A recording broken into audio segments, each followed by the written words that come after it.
Programme শুরু হওয়ার আগে ওনার সঙ্গে এই বিষয় নিয়ে কথা হচ্ছিল যে ভাগ্য গণনা উনি বলছিলেন যে জ্যোতিষ ব্যক্তিত্ব যারা তারাও কিন্তু এই গ্রহ অবস্থানের বাইরে নয়।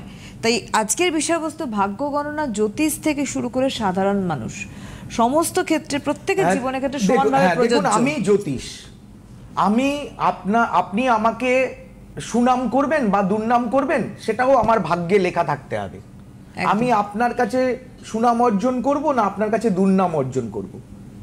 আমি যদি পবিত্র হই, আমি যদি সুন্দরভাবে ঈশ্বরের নাম নিয়ে আমি কাজ করি, আমার মনে যদি সঠিক ইচ্ছা থাকে যে আমি আপনার কাজটি করব এবং সঠিকভাবে করব, হ্যাঁ, ঈশ্বর যদি চান তাহলে হবে এবং আমি সুনাম পাবো।